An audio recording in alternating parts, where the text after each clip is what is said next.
조합제 TV 시청자 여러분 안녕하십니까? 오늘은 세계사 산책을 한번 해보겠습니다. 1950년 9월 15일에 있었던 인천 상륙 작전의 마쿠 비화입니다. 마쿠 비화입니다. 오늘 설명드리기 전에 우선 한 주제의 격가지가 되겠는데, 이 주제의 격가지가 되겠는데, 이 간첩 이야기를 하겠습니다. 한국전쟁이 일어났을 무렵에, 영국의 정보기관에 이 힐비, 맥클레인, 버지스, 블런트라는 이 네 사람의 유명한 간첩이 있었습니다. 소련 간첩이었습니다. 소련에서 파견한 간첩이 아니고 영국에서 캠브리지 대학 출신인데 엘리트죠. 아주 핵심 요직에 있었습니다. 이 사람들이 자발적으로 소련을 위한 간첩질을 하는데, 이 사람들의 위치가 어디냐? 바로 영국 정보기관과 외무부에 있었어요. 영국 외무성에 있었습니다. 그러니까 최고급 정보를 볼 수가 있었는데, 이때 한국전이 벌어지고 있었습니다. 그럼 한국전에 관한 정보도 이자들이 수집을 해가지고 스탈린에 보고를 했다고 봐야 합니다. 이 필비, 맥클레인, 버지스, 블런트는 1930년대에 영국 캠브리지 대학에 다니면서 서로 친구가 되고, 그리고 공산주의에 감염되고 말았습니다. 그러니까 자발적으로 이제 공산주의의 본고장인 소련에 정보를 제공하는 자발적 스파이가 되고 말았던 것입니다. 이 이념적 소신에 따라서 간첩질을 하는 게 가장 효과적입니다. 우리 정보기관, 수사기관에 있던 분들의 정언에 의하면은 주사파, 1980년대에 대한민국 학원가에서 만들어진 주사파, 즉 김일성주의자들이 말하자면 간첩 공작의 밭이었다라는 그런 표현을 씁니다. 북한에서 간첩을 포섭하기 위해서 내려와서 주사파 출신 운동권을 만나면은 왜 이제 오십니까? 할 정도로 반기고 그들을 간첩으로 포섭하는 것이 아주 쉬웠다, 이런 이야기를 합니다. 비슷한 상황이 1930년대에 미국, 유럽에서 벌어졌습니다. 그때 공산주의가 세계를 석권하고 있을 때입니다. 더구나 스페인 내전이 일어나가지고 공산주의자와 프랑코가 대결하고 있으니까 더욱더 공산주의 이론은 이 지식인 사회에 파고들기가 쉬웠습니다. 그때 파시즘, 나치즘이 대두하니까 파시즘, 나치즘과 싸우는 데는 공산주의다. 공산주의가 어려운 일을 한다. 사실은 공산주의가 파시즘, 나치즘과 똑같은 전체주의인데 그것을 덮고 오히려 악마와 악마의 대결인데, 더 큰 악마는 사실은 공산주의인데 공산주의를 선으로 생각하는 이런 착시 현상이 1930년대에 벌어졌고, 그 영향 하에서 캠브리지에 다니던 이 유복한 집안 출신의 네 엘리트가 소련 간첩이 되고 말았습니다. 1950년 무렵 이들은 어디에 있었느냐? 영국 해외정보기관 MI6의 미국 연락관으로 있었던 사람이 킴 필비입니다. 이 사람은 당시에 영국과 미국은 거의 정보를 공유하고 있었어요. 그래서 킴 필비는 미국 CIA와 FBI의 최고위층과 자유롭게 접촉을 하는 사람이 되었습니다. 따라서 고급 정보를 미국으로부터 얻을 수 있는 입장에 있었습니다. 또 그 시절에 또 다른 간첩이 다 친구들끼리입니다. 가이 버지스라는 사람은 미국 주재 영국 대사관의 2등 서기관이었습니다. 고업무소에 쉽게 접근할 수 있었습니다. 같은 시기 간첩 맥클레인은 어디 있었느냐? 영국 외무부의 미국 과장이었어요. 핵심 중에 핵심입니다. 그러니까 이 자들이 서로 정보를 교류하는데, 그때 한국전이 막바지로 치닫고 있을 거니까 가장 관심이 있었던 분야는 미국이 한국전을 어떤 식으로 수행하느냐 하는 데 관련된 정보였을 것입니다. 이 제임스 가빈이라는 장군은 미국 장군입니다만은 한국전을 치러 보니까 이 적군, 즉 공산군이 유엔군의 병력 배치를 미리 알듯이 대응하고 있더라. 이런 증언을 남겼습니다. 윌리엄 만체스터라는 사람이 아메리칸 시즈라는 책을 썼는데 이것은 메가드를 다룬 전기입니다. 이 윌리엄 만체스터가 이 전기를 쓸 때 인터뷰를 한 사람이 영국 스파이 소설을 많이 쓴 존 르 까르라는 사람이었습니다. 존 르 까르는 정보기관에 아주 밝은 사람이었는데 이 사람이 이렇게 정리를 했습니다.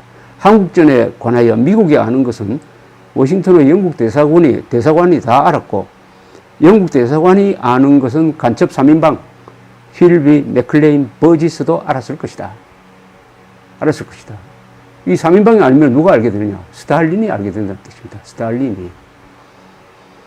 영국 전사학자 중에 알리스테어 호언이라는 사람이 최근 허버리스, 오만이라는 제목의 책을 썼는데 20세기 전쟁의 비극이라는 책입니다. 여기 보면은 메가드 이야기가 나옵니다. 이렇게 이 유명한 이 전사학자인 호언은 상상합니다. 즉 1950년 9월 15일 인천 상륙 작전에 대한 정보를 영국 간첩들이 알아가지고 스탈린에 보고했을 것이다. 그런데 스탈린은 이 사실을 김일성에게 알려주지 않았다. 그 미스터리에 대해서 이렇게 의문을 제기합니다. 세계에서 가장 효율적인 간첩망을 갖고 있던 소련이 단순 실수를 한 것인가? 아니면 더 기괴한 해설이 필요한가? 즉 스탈린은 유엔군이 북한으로 진격해야 모택동에게 개입하도록 강요할 수가 있으므로 유엔의 북한 진격을 희망하였고 그리하여 김일성에겐 알리지 않은 것인가? 그것은 맹목적인 메가드를 벗어날 수 없는 함정으로 끌어들이기 위함이었던가? 1939년 가을 스탈린이 보여준 마키아벨리식 음모를 볼 때 이런 해설은 사실이 아니라고 단정할 수 없다. 신중하게 섰는데 요약하면 이거죠. 스탈린이 메가드 인천 상륙 작전을 몰랐을 리가 없다. 스탈린은 뉴멕시코주 로스 알라모스에서 미국이 원자폭탄을 개발하는 것을 소상히 알고 있었습니다. 소상히 알고 있었어요. 그 정도로 고급 정보에 접할 수 있었는데 인천 상륙 작전을 준비하면서 메가드는 보안에 별로 신경도 쓰지 않았습니다.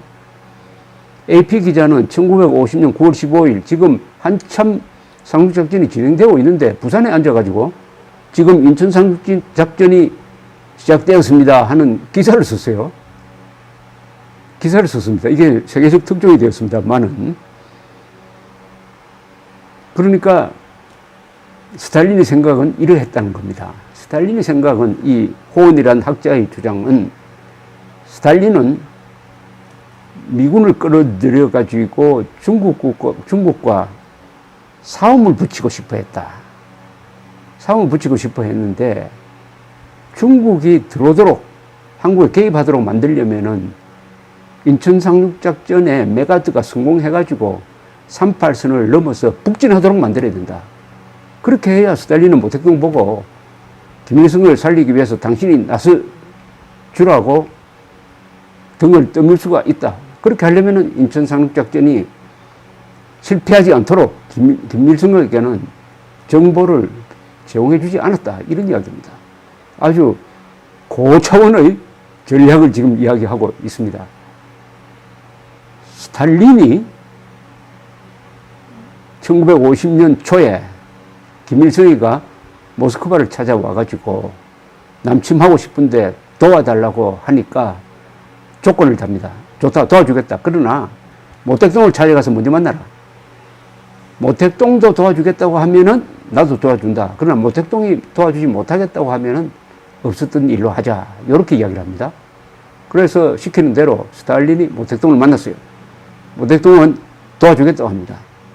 그러나 미군이 개입할 가능성이 있다. 주의해야 한다. 했을 때 김일성은 걱정하지 말라고 미군 개입 못합니다. 라고 딱 이야기를 합니다. 그러나 모택동은 미군이 개입할 것으로 봅니다. 그래서 이미 준비를 해놓습니다. 그런 상황에서 지금 메가더는 8월에 인천 상륙작전을 결심하고 상부의 허가를 받아가지고 약 7만 명의 병력과 함대를, 수백 대의 함대를 지금 편성하고 있는 중이었습니다. 바로 그때, 그 무렵 스탈린이 무슨 생각을 하고 있었느냐? 즉, 1950년 8월 말, 낙동강 전선에서는 결정적인 전투가 벌어지고 있었고, 이것을 완전히 뒤집기 위한 인천 상륙작전 계획이 무르익고 있을 때, 스탈린은 무슨 계산을 하고 있었느냐를 보여주는 아주 중요한 문서가 2005년에 공개된 게 있습니다. 발굴된 게 있습니다. 이것을 설명을 하면은, 이야기를 더 진척시킬 수 있습니다. 러시아 3대 국립문서보관소 중 하나인 사회정치사 문서보관소에서 안드레 레도프스키라는 러시아 학자에 의해서 발견된 스탈린 편지가 있습니다. 이것을 베이징 대학교 역사학부 김동길 교수, 이 한국 사람입니다. 김동길 교수가 얻어가지고 논문을 쓴 적도 있습니다. 이 편지는 이렇게 제목이 뭐냐? 필리포프, 스탈린의 암호명입니다. 필리포프가 프라하 주재 소련 대사에게 보낸 편지입니다. 그 내용은 체코슬로바키아 클레멘트 고트발트 대통령을 만나서 이 내용을 전달하라, 구두로 전달하라 이럽니다. 구두로. 문서를 주면 안 된다. 자, 이 문장을 한번 읽어보겠습니다. 이 문장의 이 시작은 어떻게 출발하느냐 하면은, 김일성이가 남침했을 때 미국이 유엔 안보리를 소집을 합니다. 소집해달라고 해서 유엔 안보리가 소집이 되는데, 그때 침략자로, 이자들의 행동을 침략자로 전쟁 범죄로 규정을 하고 침략 행위로 규정을 한 다음에 유엔군을 편성해서 막겠다는 결의를 합니다. 근데 유엔 안전보장이사회 5개 상임이사국 중에 하나인 소련이 거부권을 행사하면은 유엔군 편성 못하는 거예요. 그런데 소련 대표가 안보리 회의에 참석하지를 않아가지고 유엔군 편성안이 가결이 됩니다. 어떻게 이럴 수가 있느냐 하는 것이 오랫동안 이게 논쟁점이었습니다. 뭐 심지어는 말리크 대사가 어디서 낮잠 자다가 뭐 시간 놓쳤다든지 하는 이런 허황된 이야기도 나올 정도로 아주 엉뚱한 일이 벌어진 겁니다. 그런데 그 엉뚱한 일에 대해서는 지금부터 설명드리는 이 스탈린의 편지가 바로 정답을 제공하고 있습니다. 고트발트 체코슬로바키아 대통령에게 구두 전달된 스탈린의 메시지입니다. 우리는 지난 6월 27일 유엔 안전보장이사회에 소련이 불참한 것과 그 뒤의 사태 전개에 대하여 고트발트 동지와 조금 다르게 생각한다. 우리는 안보리에 불참했는데 그것은 4가지 이유가 있다. 첫째, 새로운 중국과 소련과의 단계를 과시하기 위하여. 둘째, 미국이 안보리에서 국민당 괴뢰 정권을 중국의 대표로 인정하고 중국의 진정한 대표성을 인정하지 않는 정책이 얼마나 바보스러운 것인가를 강조하기 위하여. 셋째, 두 강대국의 불참 때문에 안보리 결의는 정당성이 없다는 것을 폭로하기 위하여. 넷째, 미국 정부가 안보리 다수결을 이용하여 프리핸드를 갖고 어리석은 짓을 마음대로 저지르도록 함으로써 여론이 미국 정부의 진면목을 알도록 그렇게 하였다. 여기서 핵심적인 것은 이겁니다. 미국 정부가 안보리 다수결을 이용 프리핸드를 갖고 어리석은 짓을 마음대로 하도록 유도했다는 겁니다. 이게 무슨 말이냐면은 유엔의 안보리 결의를 등에 업고 미국이 프리핸드 마음대로 할 수 있는데 그것이 뭐냐? 바로 한국군의 유엔군을 파견하는 그 바보 같은 짓을 저지르도록 유도했다. 유도하기 위해서 일부러 거부권을 행사하지 않았다. 이 이야기입니다. 통상적인 학자들의 이야기는 뭐냐 하면은 스탈린이 오판했다. 즉, 에친 선언을 믿고 남침 명령을 내렸는데 미국이 개입하지 않을 줄 알았더니 미국이 개입했다. 스탈린이 완전 오판이다. 이게 통상적인 설인데 스탈린이 그렇게 주장하지 않고 오히려 미국이 개입하도록 유도하기 위해서 거부권을 일부러 행사하지 않았다고 고백하고 있는 것입니다. 정말 경천동지의 관점, 새로운 관점입니다. 이어서 이 편지는 이렇게 계속됩니다. 나는 우리가 이런 목적들을 달성하고 있는 중이라고 믿는다. 우리가 유엔 안보리에 불참한 이후 미국은 한국에 대한 군사적 개입에 엮여 들어가 군사적 명성과 도덕적 권위를 망치고 있다. 미국이 한국에서 침략자와 폭군의 역할을 하고 있다는 사실과 미국이 한때 생각하였던 것만큼 군사적으로 강력하지 않다는 사실을 의심하는 사람은 없을 것이다. 더구나 미 연방합중국이 극동에 묶여 현재 유럽에 신경을 쓸 여유가 없다는 것도 명백하다. 이 같은 사실은 세계의 세력 균형에 있어서 우리에게 득이 되지 않겠는가? 의심할 바 없이 그렇다. 미국 정부가 극동에 계속 묶여 있고 조선의 자유와 독립을 위한 투쟁에 중국을 끌어들인다고 가정하여 보자. 이로부터 무슨 일이 생기겠는가? 이때는 중국군이 한국에 들어온다는 이야기가 나오지 않을 때입니다. 8월 말입니다. 조금만 더 밀어버리면 김일성이가 부산까지 갈 수도 있는 상황이었어요. 그런데 그때 스탈린은 중국군을 어떻게 끌어들일 것이냐 하는 것을 생각하고 있었다는 이야기입니다. 중국군이 한반도에 들어오려면은 유엔군이 38선을 넘어서 북진을 해야 됩니다. 그러니까 어떻게 하면은 그 말은 미군이 38선 넘어서 북진하도록 만들 것이냐, 이걸 지금 스탈린은 고민하고 있었던 거죠. 1950년 8월 말에. 자, 그런 관점에서 다시 한번 읽어보겠습니다. 스탈린의 이야기입니다. 미국 정부가 극동에 계속 묶여있고 조선의 자유와 독립을 위한 투쟁에 중국을 끌어들인다고 가정하여 보자. 이로부터 무슨 일이 생길 것인가? 첫째, 미국은 그 어떤 나라도 마찬가지지만 방대한 병력을 보유한 중국과 싸워 이길 수가 없다. 미국은 이 투쟁에서 전선을 지나치게 넓히게 될 것이다. 그렇게 함으로써 미국은 가까운 장래에는 제3차 세계대전을 일으킬 수 없게 될 것이다. 그리하여 3차 대전은 얼마나 오래 걸릴지는 모르지만 연기가 될 것이고, 이는 유럽에서 사회주의를 강화하는 시간을 줄 것이다. 더구나 미국과 중국의 투쟁이 극동의 전 지역을 혁명화할 것이면 두말할 필요도 없다. 이게 아주 스탈린식의 냉철한 분석입니다. 첫째, 미국이 한반도에서 중국과 맞붙는 사태가 벌어지면은 미국은 중국이 파놓은 덫에 빠지게 된다. 절대로 재래식 군사력으로는 중국을 이길 수가 없다. 그리고 중국과 미국이 한국에서 싸운다는 것이 이게 해방전쟁, 계급해방이든 민족해방이든 해방전쟁으로 여러 지역으로 확대되는 촉매제 역할을 할 것이다. 그렇게 되면 우리는 유럽에서 공산 세력은 프리핸드를 가지고 유럽의 자유진영 국가를 압박할 수가 있다. 얼마나 현명한 선택이었느냐, 이런 이야기입니다.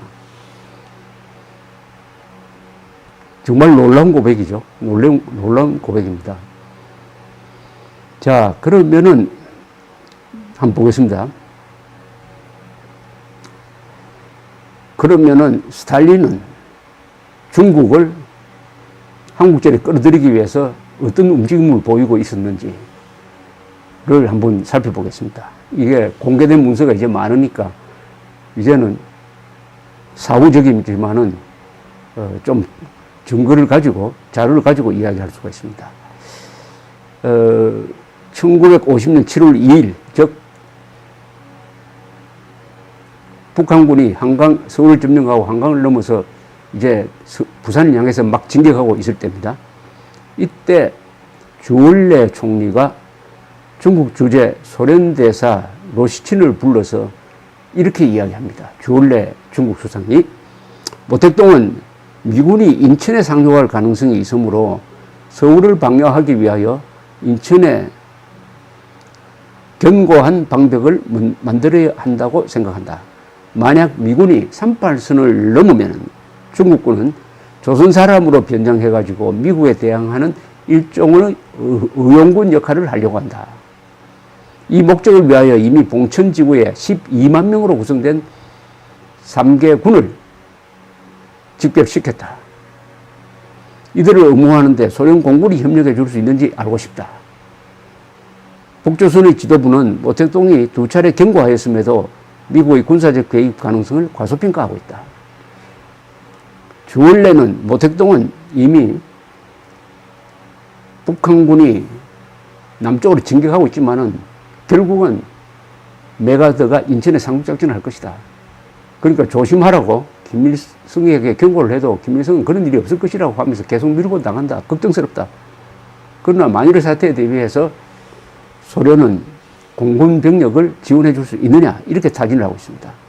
7월 5일 3일 뒤입니다. 스탈린은 주얼레에게 전문을 보냅니다. 우리는 공군력으로 중국의 병력을 지원하겠다. 이렇게 합니다.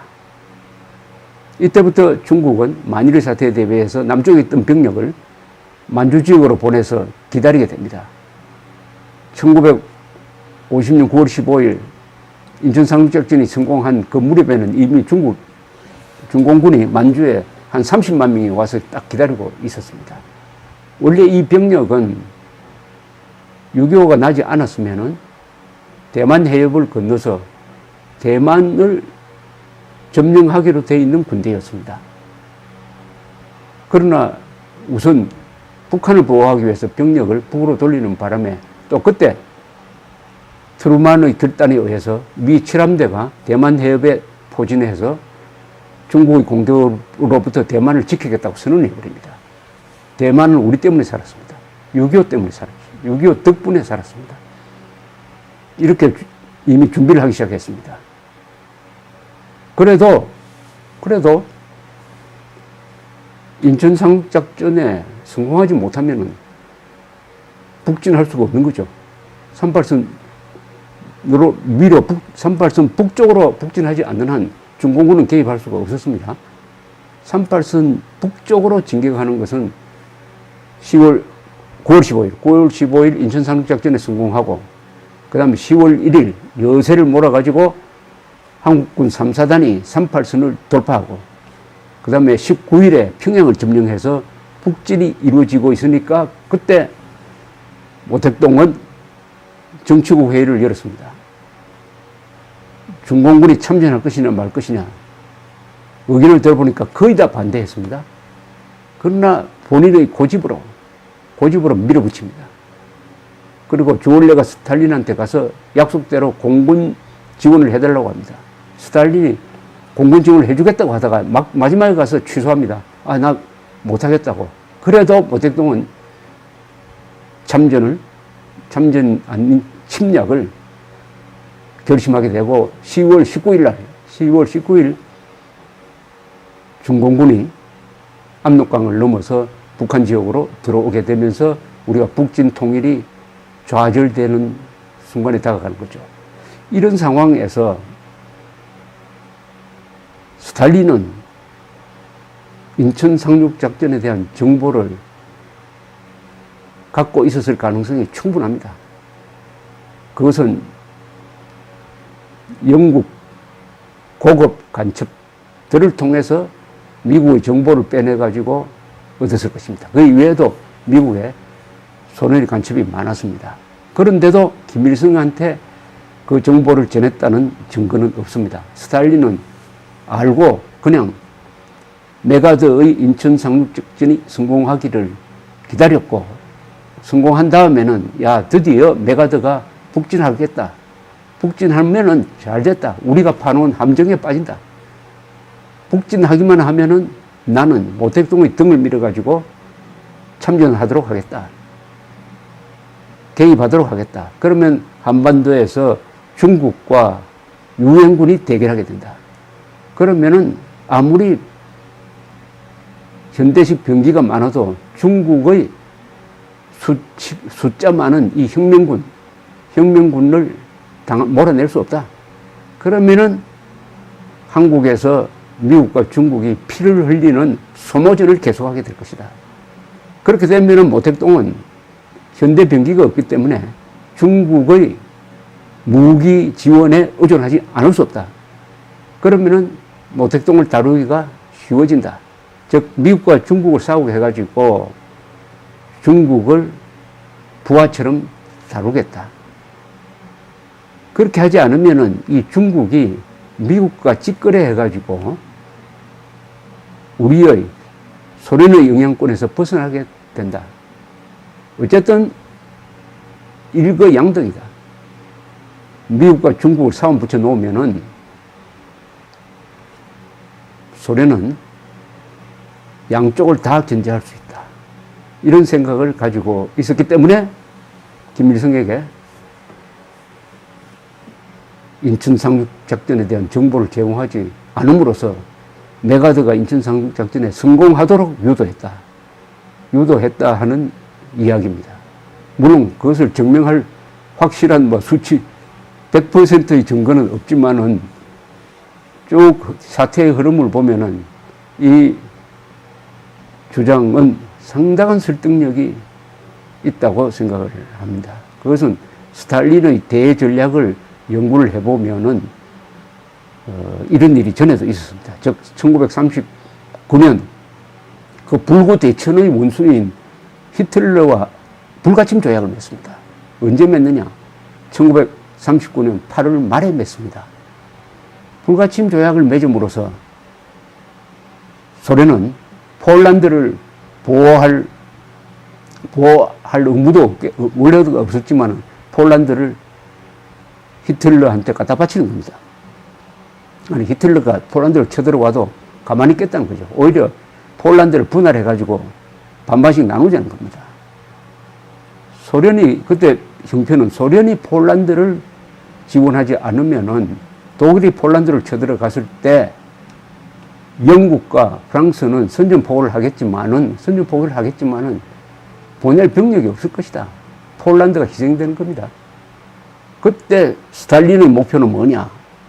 불구대천의 원수가 둘이가 있었어요. 하나는 자본주의, 자유진영의 프랑스와 영국이 있었고 또 다른 불구대천인 나치 독일이 있었습니다. 이 둘을 서로 싸우게 하자. 즉 히틀러한테 폴란드 침략에 프리핸드를 줘버리면은 히틀러가 폴란드를 치고 그것 때문에 영국과 프랑스는 독일에 선전포고를 하게 되니까 이 자유진영과 공산진영이 서로 싸우게 된다. 싸움을 붙여놓고 그 다음에 우리는 무기를 계속 만들어가지고 전쟁에 대비하자. 언젠가는 나치 독일이 우리를 칠 것이다. 그때까지 시간을 벌자. 이런 계산이 있었습니다. 그러나 예상보다 빨리 바로 그 2년 뒤에 나치 독일이 소련을 칩니다. 1941년 6월 22일이죠. 1년 차이가 났습니다. 그 이야기는 나중에 별도로 드리겠습니다만 이렇게 정리를 한다면은 스탈린의 시나리오대로 착착착 들어맞았던 것 같습니다. 그러면 결국 스탈린이 성공했을까요? 역사적으로 보면 스탈린이 실패했습니다. 왜냐? 트루만의 결단으로 미군이 한국전에 개입을 해가지고 버티는 바람에 첫째, 대만을 살려냈습니다. 그 다음에 일본이 경제 부흥을 하게 되었습니다. 그 다음에 독일을 재무장시켰습니다. 나토를 군사동맹체제로 강화합니다. 그리고 무엇보다도 미국이 소련과 대결하기 위해서 군사비를 한국전쟁 기간 중에 3배로, 4배로 늘립니다. 본격적인 군비 경쟁이 시작됩니다. 그 40년 뒤에 경제력이 약한 소련이 무너지게 되는 것이죠. 그래서 6.25는 비록 휴전선에서 무승부로 끝났지만 그 파급 효과가 결국은 소련을 붕괴시키고 말았다. 이런 점에서 스탈린의 대전략은 나중에 지나고 보면 꼼수로 밝혀지게 됩니다. 꼼수로. 결국 소련을 무너뜨리고 미국을 강화하는 꼼수로 됐다. 그러니까 6.25 전쟁은 세계사적 의미에서는 사실은 이긴 전쟁입니다. 그러나 한반도에서 아직 이겨야 되는데 남북한에는 아직 우리가 이기지 못한 것은 북한이 핵무장을 했고 그 뒤에 중국이 붙어 있다는 사실입니다. 감사합니다.